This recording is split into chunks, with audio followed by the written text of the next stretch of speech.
Bien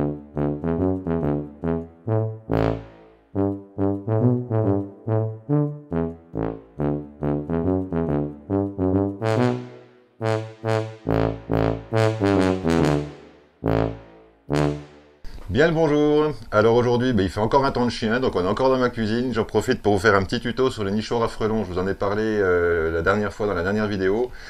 Sur ma stratégie, alors qu'il sera payante ou pas, pour l'instant je peux pas encore vous dire. En tout cas c'est un essai. Le but c'est d'inciter les fondatrices au printemps à s'installer dans des nichoirs plutôt que de s'installer dans des endroits où on pourra pas les récupérer, où on pourra pas les trouver, et de pouvoir les surveiller tout au long du développement du nid. Au début, donc je compte sur la concurrence entre les reines. Vous savez, je l'ai expliqué la dernière fois qu'il y a des fondatrices qui s'installent et des autres qui sont pas fondatrices mais qui viennent essayer de piquer le nid à celle qui est installée. Ce qui fait que ça fait beaucoup de concurrence et ça ralentit le développement du nid. Alors la dernière fois je vous ai présenté ça, donc ça c'était mon premier jet, je vous avais dit c'était le premier modèle, donc j'avais fait avec un toit qui s'ouvre comme ça, mais c'est pas pratique du tout puisque bon déjà il a fallu que je remette des planches pour le cas où il y a des abeilles qui s'installent dedans, ça peut arriver, même si le but c'est pas d'attraper les abeilles, c'est d'attirer les frelons, mais bon c'est pas impossible qu'un petit essaim se mette dedans. Donc là j'ai refait un autre nichoir avec une porte en façade, je vais vous montrer après. Donc ça fait une vingtaine de litres. Ce qui fait que pour un essaim d'abeilles, c'est vraiment petit, ou alors un tout petit essaim, donc c'est pas prévu pour. Et je l'ai fait relativement petit pour pouvoir le passer au congélateur après. Ce qui fait que quand le nid va devenir relativement gros, qu'il va commencer à poser problème et va devenir un danger pour les abeilles, à ce moment-là, je mettrai un bouchon dedans, je décrocherai le nid, et puis j'irai le passer au congélateur. Donc si j'avais fait un nid beaucoup plus grand, du coup, j'aurais pas pu rentrer dans mon congélateur qui est pas très grand. Voilà, alors ça c'est le premier modèle. Donc lui, je l'enlève. Hop, on va l'oublier pour aujourd'hui. Donc là aujourd'hui je vais vous faire le tuto pour celui-là. Donc celui-là, le toit est fixe, ce qui fait que pour l'ouvrir, si on le fixe avec une planche derrière, ça gênera pas, parce que l'autre avec l'ouverture par le dessus ça gênait, alors que là ça gênera absolument pas. Là on l'ouvre comme ça, voilà, comme une boîte aux lettres un peu. Voilà, donc dedans il y a les deux petits morceaux de bois là, ça c'est pour que les frelons puissent s'accrocher plus facilement. Et puis sinon, voilà, c'est exactement la même chose que l'autre. Donc je vous le montre un petit peu comme ça. Je l'ai passé au chalumeau, alors c'est pas une obligation, mais j'ai du bois qui est pas terrible en fait, c'est du vieux contreplaqué qui était pas chouette. Donc il a été un peu moisi, un peu machin, un peu pourri tout ça, donc j'ai vraiment récupéré le contreplaqué, le pire que j'avais pour faire ça, quoi. Donc là du coup je l'ai passé au chalumeau pour qu'il soit un peu plus joli, pour tuer un peu les moisissures, et donc je l'ai passé avec une lasure. Donc là j'ai pris ça. Parce qu'évidemment, il faut une lasure qui n'a pas d'odeur. Si vous mettez une lasure qui pue le pétrole ou je sais pas quoi, ça va pas aller. Donc ça, c'est une lasure très haute protection, silyuréthane.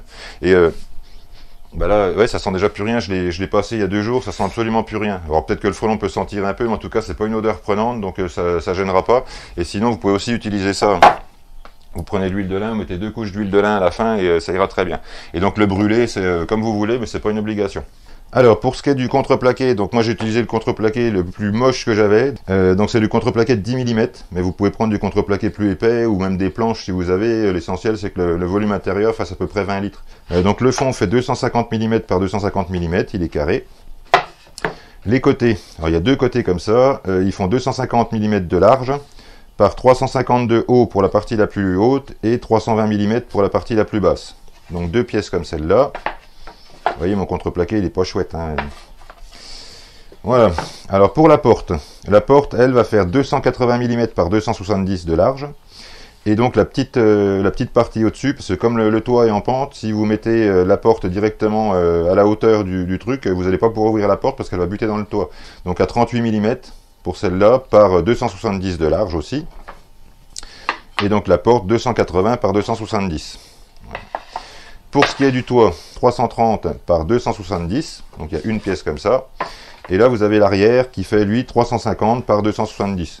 Et alors, ces deux trucs-là, là, je les ai coupés un peu trop courts, je me suis trompé, mais c'est pas très grave. Moi, je vais le mettre à peu près là. Donc, celui-là, il doit faire 200 mm, je crois. Mais les autres, je les ai fait à 240. Enfin bon, peu importe, le tout, c'est que ça rentre dedans et que ça fasse une accroche pour les frelons. Ils vont pouvoir s'accrocher là sur le côté.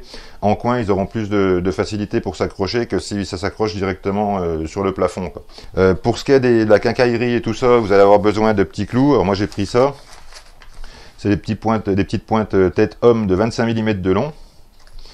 Vous allez avoir besoin d'un petit crochet comme ça, mais vous pouvez mettre aussi des aimants, n'importe quel système de fermeture, avec le petit piton qui va en face pour accrocher le truc, et 2 petites charnières donc qui vont faire voilà, 10 mm de large, où chaque partie fait 10 mm de large. Huile de lin ou lasure. L'azur, alors l'azur à l'eau, hein, sans produit pétrolier dedans, parce que sinon ça va puer et le frelon ira jamais dedans. Ça c'est du vernis propolis. Alors je vous ai dit que je vous ferai le tuto, il faut vraiment que je le fasse. C'est de la propolis mélangée avec de l'alcool. Et comme ça je vais étaler ça à l'intérieur, ça va sentir bon, ça va tirer le frelon et peut-être même les abeilles. Et voilà, ça protège le bois, donc c'est tout bon. Ça c'est le pinceau qui va avec.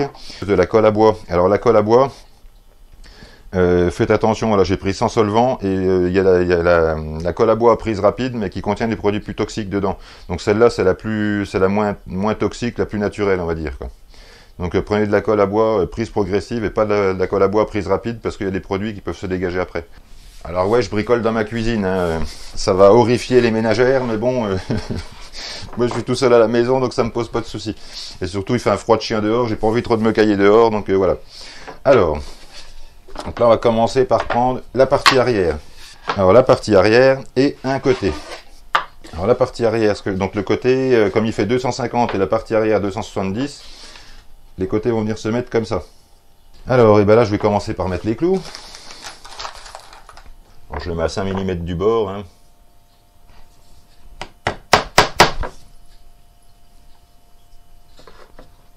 J'en mets à peu près tous les 6-7 cm. Hein, c'est pas... Après, de toute façon, on va le coller parce que le contreplaqué tout seul, juste le clouer, j'ai peur que ça tienne pas. Donc comme ça, les clous maintiennent le truc en place et la colle va tirer et comme ça, tout tiendra, il n'y aura pas de souci.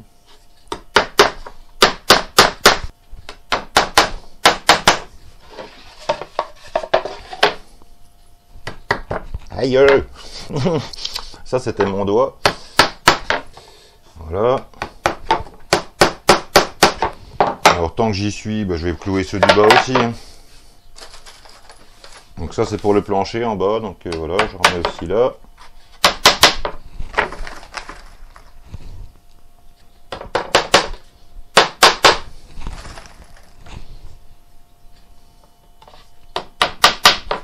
Et j'en remets là. Ah, je suis généreux en clous, vous pouvez en mettre moins, vous n'êtes pas obligé d'en mettre autant. Moi je suis un fou je veux vraiment que ça tienne, donc voilà. Après bah, je prends cette partie là, de la colle. Alors sur la partie la plus grande, hein, puisque c'est le fond.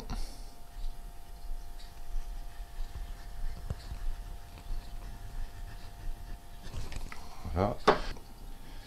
J'étale ça avec les doigts, je pense pas que ce soit très toxique, mais enfin vous n'êtes pas obligé de l'étaler, moi je fais ça, mais vous pouvez mettre simplement un filet de colle, ça ira aussi. Voilà. Ensuite, hop, on met bien bout à bout. Alors surtout la partie du dessus, si vous êtes un peu trompé dans les côtes, il vaut mieux s'être trompé dans le bas que dans le haut. Donc là vous mettez bien bout à bout là au-dessus, voilà. Tenez comme ça momentanément.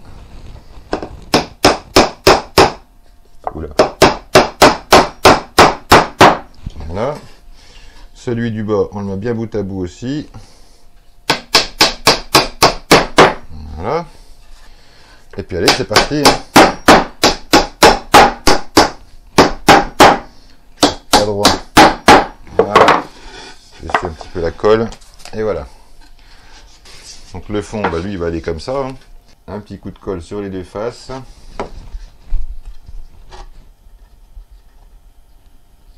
Pas la peine d'en mettre 3 tonnes à la colle, ça tire bien. Un petit coup comme ça. Voilà, j'essuie mes doigts tout de suite sur le truc. On va le caler bien dans le fond. Voilà, hop, un clou là. Voilà, vous faites attention que ce soit bien appuyé dans le fond. Hein. Comme ça, vous mettez le premier clou. Hop. Moi, je mets les deux aux deux extrémités. Et c'est parti. Voilà. Alors ensuite, moi, je vais clouer la partie là. Voilà, ce que je vais faire, c'est que je vais mettre un truc en dessous pour caler. Donc là, je vais en mettre directement là dans le fond, puisque là-bas, c'est déjà fixé au bord du truc. Allez. Tac. De chaque côté déjà.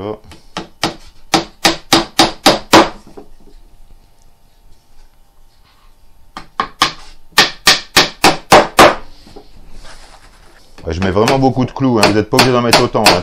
3 ça serait assez, mais bon après, si vous êtes comme moi un psychopathe du clou. Voilà. Hop. Voilà, on a déjà ça. Et bien là on continue. Là j'en colle sur la partie la plus haute. Hop. Je mets aussi là-dessus.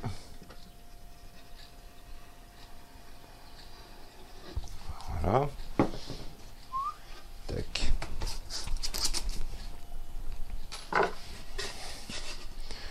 Donc la partie la plus haute là-bas.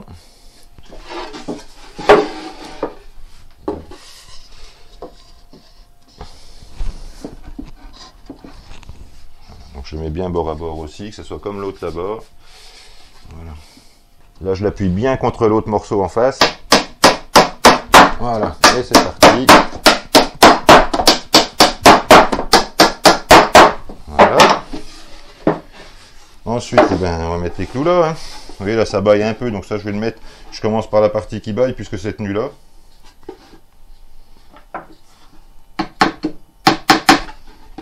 Là que je tire un peu dessus. Voilà, comme ça bouge plus.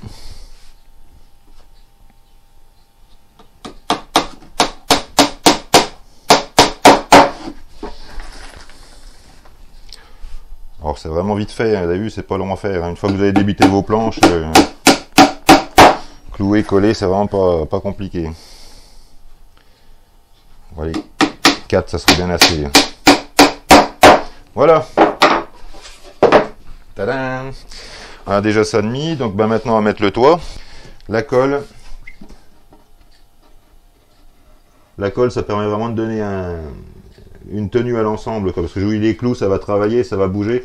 Puis ben, dans le contreplaqué, c'est jamais très solide. Hein. Planter des clous dans le contreplaqué, surtout sur la tranche, c'est pas tellement fait pour en fait. Quoi. Voilà. Crac. Alors je vais déjà le mettre derrière, qu'il soit bien droit derrière, bien bord à bord là. Là ça baille un peu, mais vous inquiétez pas, je vais le resserrer après. Alors là, touc touc touc. Tac. Et ben allez, je fais donc pareil bord à bord, voilà.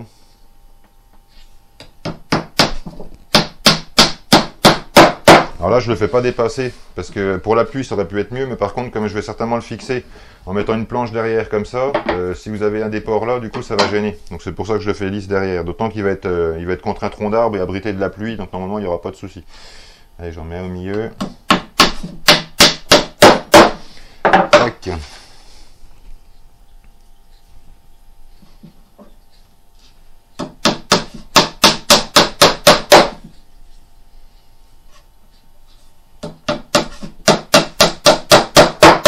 Voilà. Là, je vais mettre directement mon truc au bord là. Je commence par le bout, parce que si vous commencez à clouer là, vous n'allez pas pouvoir le rabattre après. Donc c'est pour ça que je le rabats maintenant. Je vais mettre mon petit clou là. Là, je rabats mon truc là. Voilà. Je fais pareil de l'autre côté, ou je continue. Ouais, je fais déjà ce côté là aussi. Vous voyez là. Vous voyez, il rentre un peu en dedans, je le remets à bord.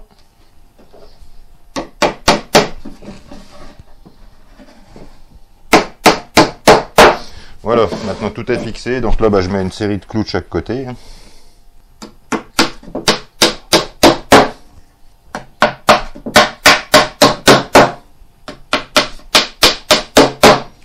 Ouais, ça ira quand même, mais bon.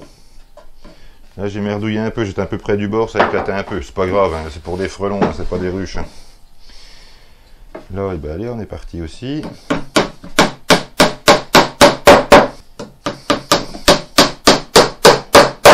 Voilà.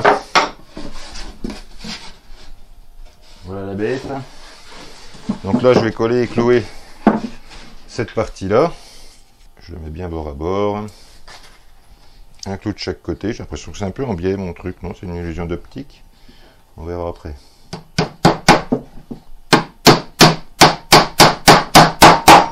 J'en mets un de chaque côté pour pas que ça bouge.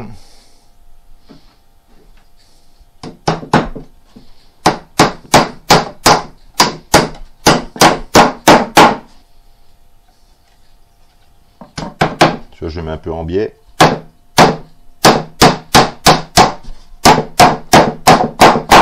Hop.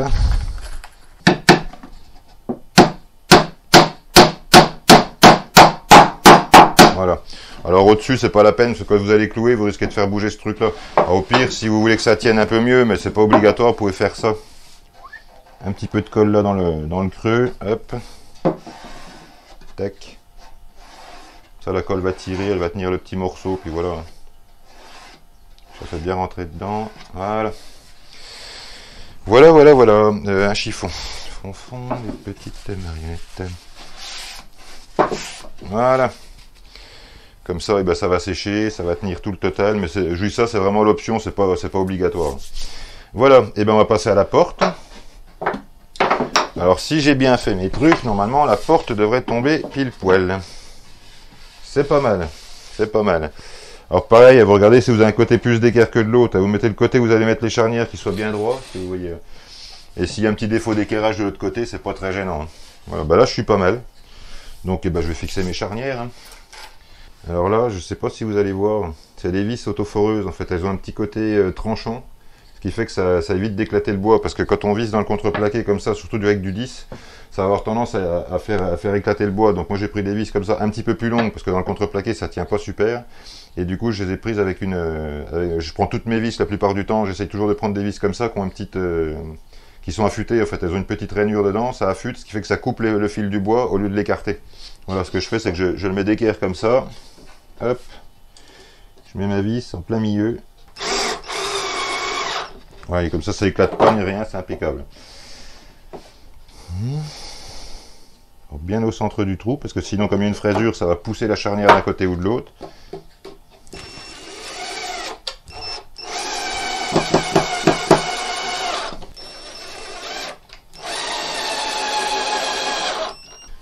Voilà. Ensuite, et ben ça, on va le mettre là-dessus.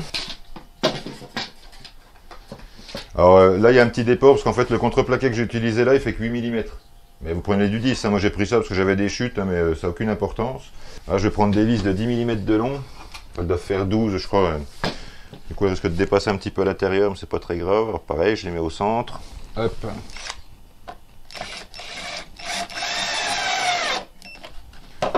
Alors je serre pas trop fort, hein, parce que dans le contreplaqué, c'est pas... vu le contreplaqué, c'est pas un bois très solide, hein, surtout celui-là. Hein.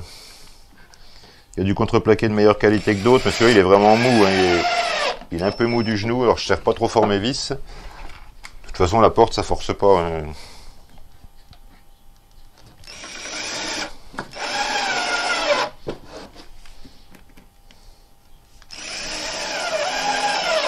Et voilà.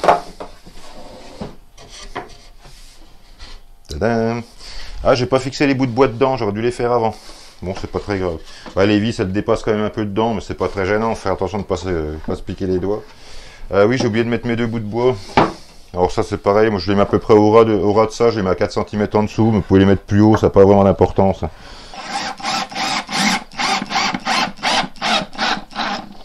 Voilà. À peu près droit, hein. Puis c'est vraiment pas, c'est juste des surfaces d'accroche, hein, c'est pas très important que vous les mettiez droite, pas droite, à n'importe quelle cote. Là je mets ça, c'est vraiment pour aider le frelon à s'accrocher, c'est tout. Hein.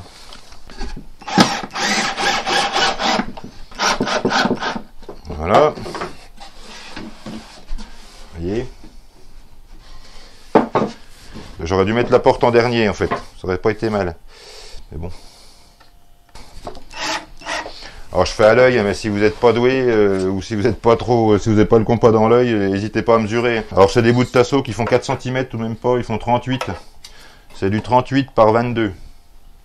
Mais si vous avez du 30 par 30 ou du 25-25, ça va aussi, c'est juste pour aider le frelon à s'accrocher, c'est tout. Hein. Ça n'a pas d'importance, j'ai pas noté les codes de ça, vous mettez un peu ce que vous voulez. Donc là par rapport au bord, ouais, j'ai mis 24 cm, presque 24 cm et demi. C'est pas comme dans une ruche où on a des codes précises et tout, là c'est pour du frelon et lui il va tout construire dedans de toute façon, donc il va adapter en fonction de ce qu'il veut faire.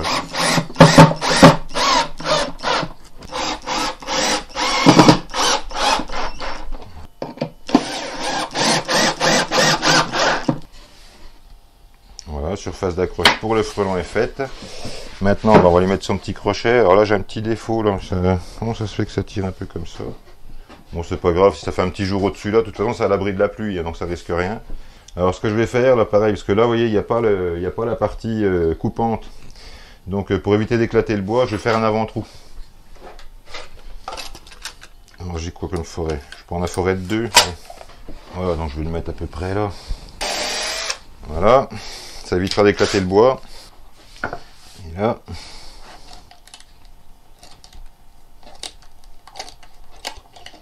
On peut faire ça aussi. Voilà, et là pour prendre la cote, puisque votre piton, il a là le truc a une épaisseur, mais le piton, vous voyez là, ça fait un petit déport par rapport au truc. Donc pour être sûr, je vais me mettre contre le truc. Voilà, là je vais le percer là. Vraiment au ras de l'extérieur du fil du crochet.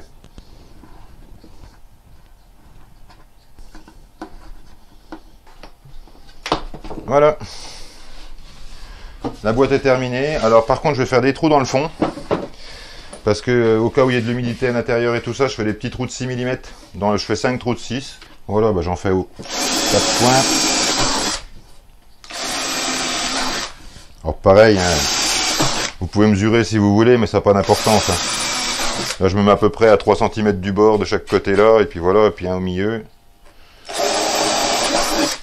S'il n'est pas tout à fait au milieu, c'est pas très gênant.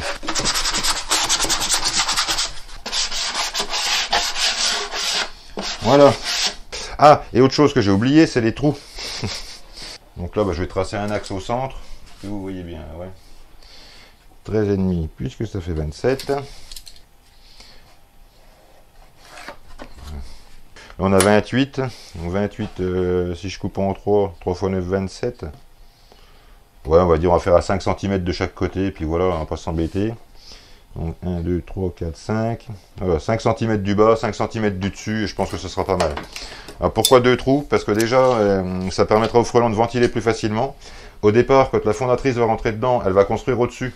Donc elle va plutôt rentrer par le trou du haut, mais quand le nid va se développer, du coup ça risque de boucher le trou là, et donc ils vont plutôt rentrer par le trou du bas. D'où l'utilité des 2 trous. Alors j'ai pas de mèche au bon diamètre, donc celle-là, ça doit être une machine qui doit faire 12 ou 13, et puis je l'agrandirai après. Alors je fais avec les moyens du bord, vous n'êtes pas obligé de prendre une mèche aussi longue. Hein. Allez, on est parti. Hop.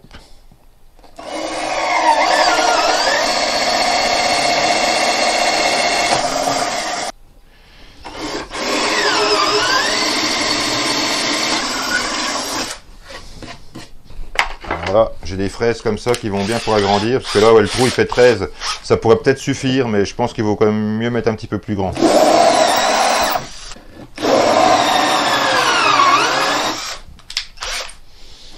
Voilà, que j'en ai une cylindrique.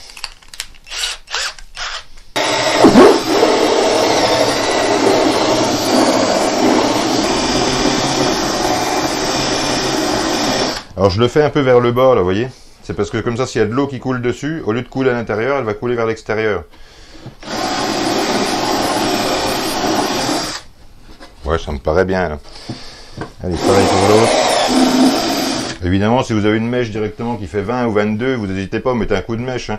Vous pouvez faire soit des trous comme ça, soit des trous oblongs. Donc des trous genre de 10 ou 12 ou même 13. Et vous les faites genre 3-4 cm de long, vous voyez. Moi j'ai choisi comme ça. Bon, peut-être que j'en ferai des autres avec des trous oblongs, puis je verrai au fond tout au long de la saison, voir lesquels ont le mieux fonctionné en fait. Mais sur la hulotte où ils ont fait les plans d'un nichoir à frelons européen, eux ils font des trous oblongs. J'ai pas les codes précises par contre non plus, il faut que j'essaye de commander le plan. Un petit peu vers le bas pour que l'eau s'écoule, et puis voilà. Hein.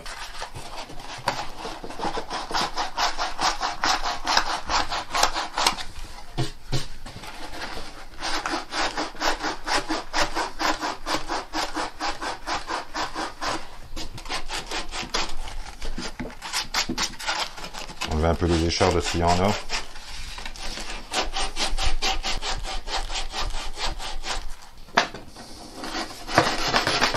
Comme ça marche aussi. Hein.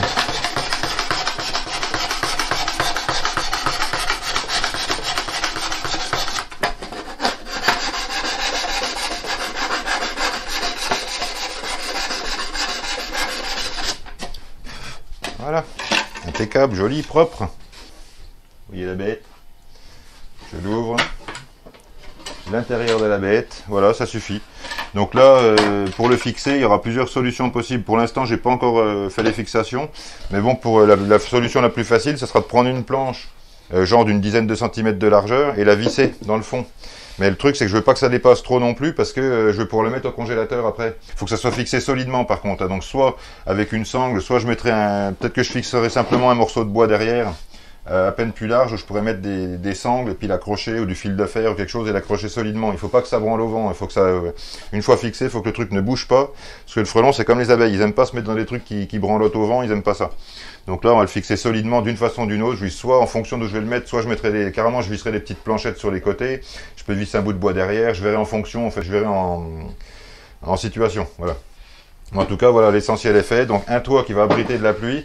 Donc comme ça, la pluie va couler devant, donc ça rentrera pas dans les trous là. Le frelon va se sentir en sécurité, il va se sentir à l'abri du vent. Il va se sentir donc un volume qui va lui convenir jusqu'à un certain point. Mais par contre, je vous répète, il faudra détruire le nid avant qu'il soit plus gros que le nid, plus gros que la boîte, parce que sinon ils vont dégager, ils vont faire des nids secondaires. Et si vous voulez faire un nid à frelons européen, par contre, il faudra faire des latrines en dessous. Mais ça, je verrai peut-être dans une autre vidéo. Voilà. Bon, bah pour le chalumeau. Alors le chalumeau, je vous dis, c'est pas une obligation. Moi, je vais le faire parce que j'ai envie de le faire, mais c'est pas. Là, vous pouvez très bien le passer directement à la lasure comme ça ira bien. Alors je le passe vite fait, par contre, à l'intérieur, c'est vraiment. Je le passe pas sur les morceaux de bois, par contre, que j'ai prévu pour accrocher, comme c'est du bois naturel. Là, j'en mets pas. Enfin, je brûle pas. S'il y a un peu de moisissure dessus, ça va la faire chauffer. Normalement, ça va la tuer. Et puis voilà, comme ça risquera plus de moisir. Ça va parfumer un petit peu à l'odeur de fumée l'intérieur. L'extérieur aussi.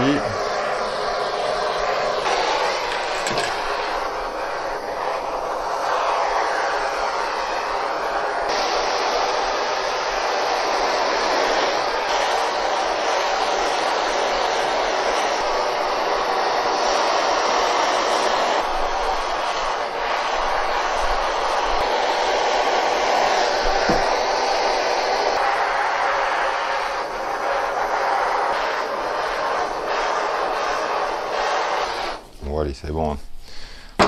Donc ça, je vous dis ça, je vous répète, c'est facultatif. Vous pouvez le brûler si vous voulez. Vous n'êtes pas obligé de le faire. Si vous avez du contreplaqué qui n'est pas moisi comme le mien, vous mettez directement un coup d'huile de lin dessus, ça sera très bien. Ou un coup de lasure si vous voulez. Mais bon, voilà. Donc voilà la bête, finie. Allez, eh ben, qu'est-ce qu'on fait? Je vous montre la propolis à l'intérieur. Allez. Alors, vernis propolis, ça, je vous répète, c'est un mélange d'alcool d'alcool à 90 et de propolis. Donc ça va donner une bonne odeur à l'intérieur. Je pense que ça va plaire aux frelons. Ça cache aussi sûrement, parce que le contreplaqué, comme il a traîné dehors, à savoir s'il n'y a pas des chiens qui ont pissé dessus, je sais pas quoi, la moisissure et tout, pour qu'il n'y ait pas de truc qui repousse le frelon, je mets un coup de vernis propolis, et je pense que c'est quelque chose de bien. Maintenant, c'est pas une obligation. Je pense qu'il y a des frelons qui se mettent dans des nichoirs à mésanges, qui sont pas passés à la propolis dedans, ils s'y mettent pareil. Hein. Donc bon, là je vous montre comment je fais, mais c'est pas une obligation de faire tout exactement de la même façon. Hein. J'en mets un peu sur la tranche là. Si je déborde un peu dehors, c'est pas grave, on s'en fout. Hein. Là, tout l'alcool va s'évaporer, il va rester juste un film de propolis partout à l'intérieur. Donc ça va protéger des moisissures. J'aurais même pu le mettre sans brûler le bois, mais bon, c'est vous qui voyez. Je vais en mettre un petit peu dans le trou là. Hop. Que le trou soit bien appétissant. Alors les trous, pareil, j'ai pensé faire un peu comme sur mes pièges à fleurs, là. Faire un espèce de truc avec un bout de plastique ou je sais pas quoi pour faire une couleur qui contraste avec le reste pour indiquer plus où est le trou. Je sais pas si c'est nécessaire ou pas. Je lui là, c'est vraiment, on va dire, c'est expérimental tout ça. Alors l'azur, vous voyez à quoi elle ressemble? C'est une espèce de gelée blanche là. Ça sent à peine un petit peu la peinture. Mais ça s'en va au bout de 2 jours, il n'y a plus d'odeur dessus. Donc en plus, moi je le mets à côté du poêle parce que ça s'évapore bien. Et pour ça, je vais le laisser au soleil. Je pense que ça posera pas de soucis. Mais vous pouvez aussi mettre de l'huile de lin. Hein. L'huile de lin comme ça, c'est pas la peine d'acheter de l'huile de lin non plus spéciale apiculture et tout. Vous achetez ça, ça vaut 2-3 euros, je sais plus combien, et vous passez le truc avec ça, ça va bien. Alors surtout le toit, quoi. C'est surtout le toit qu'il faut faire. Et comme mon truc est un peu moisi, tout ça, j'ai peur qu'avec l'huile de lin, ça suffise pas. L'huile de lin va pas protéger de la moisissure, donc j'ai peur que ça remoisisse. C'est aussi pour ça que je mets de la lasure. Mais j'aurais du contreplaqué en bon état, je pense que je privilégierais l'huile de lin. J'en mets une bonne couche. Hein. J'en ai mis qu'une couche. Je verrai si ça suffit, sinon j'en mettrai une deuxième. Mais bon, je pense que c'est pas utile. Une couche, ça sera bien assez. Et après, vous pouvez mettre une feuille de plastique dessus. Justement, le fait que le toit s'ouvre pas, vous pouvez mettre une feuille de plastique avec des punaises, ou alors mettre une tôle si vous voulez, vous faites comme vous le sentez. Hein. Après, à voir s'il y a des couleurs qui pourraient attirer plus le frelon, vous voyez, genre faire un toit rouge, ou je sais pas, ou jaune, enfin bon. Le rouge attire les frelons asiatiques, paraît-il, donc bon, c'est à voir, ça reste à prouver, à tester. Ah, par contre, cette lasure, je crois qu'elle n'était pas donnée. J'avais pris ça pour mes ruches à la base, mais je crois que c'était pas donné du tout. Donc je dis, mettez de l'huile de lin, 2 couches d'huile de lin, ça sera aussi efficace, quoi. D'ailleurs, les prochaines, je les ferai à l'huile de lin, tiens. Comme ça, je comparerai voir s'il y a une différence entre les nids qui sont passés à la lasure et les nids qui sont passés à l'huile de lin. Allez, bah les charnières sont lasurées aussi. On s'en fout. Là, c'est pas de l'ébénisterie, hein, c'est bon, on peut y aller. C'est du grossier. Là. Le but, c'est juste de protéger le bois pour éviter qu'il prenne l'eau, quoi. Déjà parce que les frelons vont pas aimer si c'est humide à l'intérieur. Et puis surtout, votre truc va pourrir en rien de temps. Alors que ça, là, je fais les bois, je les fais comme il faut une fois. Et j'espère bien pouvoir m'en servir quand même plusieurs années, quoi. Surtout si ça fonctionne. Un peu de lasure sur le crochet, c'est pas... Il vaudrait mieux faire le crochet après. Bon. Là, je vous ai tout installé, c'était pour vous montrer, mais après, voilà, vous pouvez déjà passer, tout faire, en fait, la porte séparément, puis après ça, vous accrochez la porte, quoi. Donc là, bah, je vais le laisser sécher comme ça, maintenant. Et puis, une fois que ça va être sec, je vais fermer ma porte et il n'y aura plus qu'à l'installer. Donc je vous dis, soit avec des crochets sur les côtés, enfin peu importe la façon avec laquelle on va le poser. Le tout, c'est que ça bouge pas. Donc je verrai dans une prochaine vidéo, je vous montrerai où je les fixe, comment je les fixe. Puis je vous tiendrai au courant tout au long de l'année de ce que ça donne. Et voir, à la fin de l'année, on fera le bilan. Voir si vraiment ça a été efficace ou pas. Voir, pour l'instant, je vous annonce pas que c'est une solution révolutionnaire. C'est une solution qui peut paraître un peu folle, mais... pourquoi pas, je dirais, quoi. C'est pas plus bête qu'autre chose. Donc on va essayer ça. Et on va voir. Bon, et ben c'est tout pour aujourd'hui. Donc là, je vous dis ça. Je vous répète encore une fois, donc c'est expérimental. On va tenter d'attirer les fondatrices au printemps pour qu'elles s'installent dans ces petits nichoirs qui sont faits pour être bien appétissants pour elles. Ensuite, je vais espérer, enfin j'espère que les autres qui sont pas des fondatrices mais qui cherchent à piquer les nids des fondatrices vont venir se bagarrer dedans allègrement et qu'elles vont se succéder tout au long du début de l'été. Et quand vraiment ça deviendra dangereux pour les abeilles, on enlèvera quand le truc sera à peu près, je sais pas, de cette taille-là, avant qu'elles risquent de se sauver de là-dedans pour aller faire des nids secondaires, des nids satellites, qu'on puisse les détruire. Donc je vous répète encore, hein, bouchon, congélateur, c'est pour ça que le truc est pas trop gros. Et ben donc je vous tiens au courant, j'irai poser ces trucs là dans pas longtemps, je vous montrerai comment je les pose. Ensuite je vous tiendrai au courant toute l'année des résultats, enfin ou des non-résultats. Je vous dis, vous me connaissez maintenant, quand je fais des expériences, je vous présente l'expérience. Et ensuite je vous donne les résultats, qu'ils soient bons ou mauvais. Pour rappeler du fil de cuivre, on a testé pendant un an, on a vu que c'était pas du tout efficace. Donc voilà, c'était... alors c'est pas un échec, parce que moi on sait maintenant que c'est pas efficace. On apprend autant de nos échecs que de nos réussites. Donc c'est pour ça que les échecs, faut pas oublier de les publier. Et ça je dis aussi pour les gens qui lancent des trucs et qui, si ça marche pas, après ça on les entend plus jamais. Donc si les gars, si vous vous plantez, faites les vidéos de vos plantages, parce que c'est aussi comme ça qu'on avance, quoi. Voilà. Allez, c'est tout pour aujourd'hui. Donc surveillez les frelons, ils vont pas tarder d'arriver. Alors si vous êtes dans le sud, je pense que vous avez peut-être déjà des fondatrices qui commencent à se balader. Nous ici, il fait un temps de chien, il gèle encore la nuit, la journée ça dépasse pas 8 degrés, donc les fondatrices pour l'instant on les voit pas. Donc je vais installer ça avant que le beau temps revienne. La semaine prochaine, normalement, ils annoncent des 20 degrés. Donc là par contre ça va certainement bouger, d'autant que les floraisons commencent les arbustes et tout ça commence à fleurir, donc l'épine noire commence à blanchir, tout ce qui est cerisier, enfin tous les prunus en fait, les pruniers, les cerisiers, les prunus d'ornement et tout ça, sont en train de fleurir, donc ça va coïncider avec la vague de chaud qui va, enfin avec la chaleur qui va revenir, donc je pense que ça va être pas mal, et là la saison va vraiment démarrer, et on va enfin pouvoir aller vers les abeilles, faire la visite de printemps et tout ce qu'il faut. Voilà. Allez, c'est tout pour aujourd'hui, portez-vous bien, surveillez bien vos abeilles, faites attention aux frelons, et à bientôt pour les prochaines vidéos.